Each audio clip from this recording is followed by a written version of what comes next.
दोस्तों, ये वीडियो किसी भी धर्म के आदमी को ठेस पहुंचाना नहीं है। चैनल पर नए तो सब्सक्राइब जरूर करें। इस्लाम धर्म में ऐसी मान्यता है कि मक्का मदीना मुसलमानों के लिए जन्नत का दरवाज़ा है, जिसे महज छू लेने के बाद एक मुसलमान के लिए जन्नत के रास्ते खुल जाते हैं। लेकिन मक्का मदीना के विषय पर कई सारी कहानियां सुनने को मिलती हैं, और इन सभी कहानियों में मक्का मदीना में शिवलिंग की कहानी बहुत मशहूर है। मुस्लिमों का सबसे पवित्र धार्मिक स्थान मक्का मदीना अरब में स्थित है। प्रतिवर्ष पूरी दुनिया से लाखों की संख्या में मुस्लिम जन मक्का मदीना में अपने गुनाहों की क्षमा मांगने के लिए और जन्नत पाने की इच्छा से जाते हैं। जिस तरह हिंदू 4 धाम तीर्थ करने के लिए जाते हैं, ठीक उसी तरह मुस्लिम तीर्थ करने के लिए मक्का हज करने जाते हैं।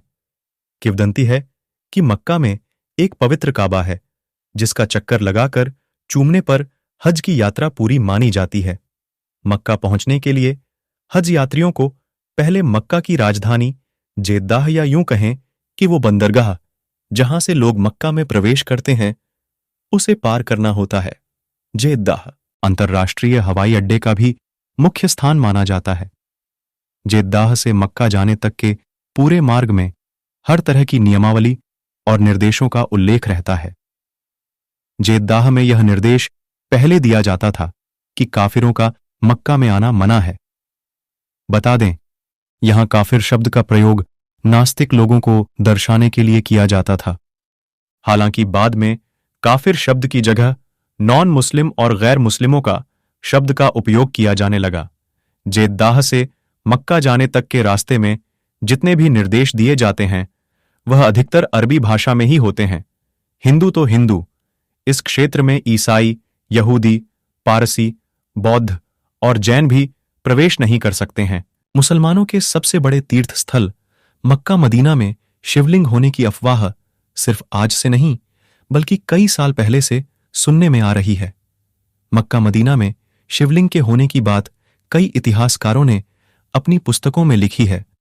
रोमन इतिहासकार, जिनका नाम दियोद्रस सलस है, उन्होंने अपनी पुस्तक में स्पष्ट रूप से यह वर्णन किया है कि मक्का मदीना में पहले मक्केश्वर यानी महाशिव का मंदिर था।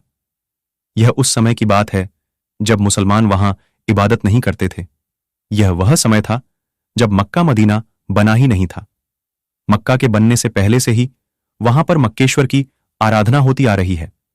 ऐसा भी माना जाता है कि मक्का में 365 मूर्तियों की पूजा की जाती थी, लेकिन फिर बाद में मुसलमानों ने मूर्तियों को हटा दिया। पहले मक्केश्वर यानी महाशिव का मंदिर था।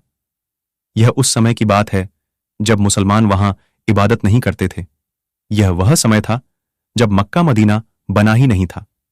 मक्का के बनने से पहले से ही वहां पर मक्केश्वर की आराधना होती आ रही है। ऐसा भी माना जाता है कि मक्का में 365 मूर्तियों की पूजा की जाती थी, लेकिन फिर बाद में मुसलमानों ने मूर्तियों को हटा दिया। लेकिन मूर्तियों को हटाने के बाद भी उनके दाग वहीं पर रह गए हैं। इतिहासकार तो हमेशा ही कहते हैं कि मुसलमानों के आगमन से पहले ही मक्का में इबादत की जाती थी। मक्का मदीना के पाक साफ स्थल होने का एक कारण यह भी है कि वह स्थल कुरान, जो कि मुसलमानों का पवित्र ग्रंथ है, उसका उद्गम स्थल माना जाता है। मक्का में काबा है, इसीलिए तो दुनिया भर के सभी मुसलमान नमाज पढ़ते समय अपना मुंह काबा की दिशा में ही रखते हैं, ताकि नमाज के समय उनकी बात सीधा अल्लाह तक पहुंच जाए। कई जगह यह स्पष्ट है कि मक्का की सबसे बड़ी तीर्थ पहले मक्केश्वर महादेव का मंदिर था। कई प्राचीन कहानियों में इस बात का भी जिक्र मिलता है कि मक्का में बहुत बड़ा काले रंग का शिवलिंग था, जिसकी लोग पूजा करते थे। ऐसा भी माना जाता है कि वह शिवलिंग आज भी खंडित अवस्था में मक्का में मौजूद है। शिवलिंग को एक क्यूब आकार बॉक्स बनाकर घेर दिया गया है, ताकि हिंदुओं को कभी भी इस बात की भनक ना पड़े, और लोग इसी कमरानुमा घर की इबादत करते हैं। महान इतिहासकार P.N. ओक ने अपनी पुस्तक वैदिक विश्व राष्ट्र का इतिहास में मक्का में शिवलिंग होने की बात को विस्तार में स्पष्ट किया है। ऐसा भी कहा जाता है कि वेंकटेश पंडित ग्रंथ रामावतार चरित के युद्धकांड प्रकरण अद्भुत प्रसंग में मक्केश्वर लिंग का उल्लेख किया गया है। जिससे स्पष्ट होता है कि मक्केश्वर शिवलिंग सच में मौजूद है। पौराणिक ग्रंथों में यह भी कहा जाता है कि लंका का राजा रावण, जो बहुत बड़ा शिव भक्त था, एक दिन एक बड़ा सा शिवलिंग लिए अपने उड़न तश्तरी में लंका जा रहा था। लेकिन वह शिवलिंग इतना भारी था कि उन्होंने सोचा कि एक बार शिवलिंग को नीचे रखकर थोड़ा विश्राम कर लेता हूं। फिर रावण ने शिवलिंग को जमीन पर रख दिया। लेकिन विश्राम करने के बाद रावण ने जब वापस शिवलिंग को उठाने की कोशिश की, तब शिवलिंग को उठा नहीं सका। वही स्थान जहां रावण ने शिवलिंग को रखा था, वह जगह मक्का ही था। कई पौराणिक ग्रंथों में यह भी कहा जाता है कि जिस स्थान पर आज मक्का है, वहां श्री कृष्णा ने काल्यवन नामक राक्षस का विनाश किया था। मोहम्मद पैगंबर के आने से पहले शिवलिंग को लात कहा जाता था। मक्का में मौजूद काले पत्थर की लोग उपासना करते हैं।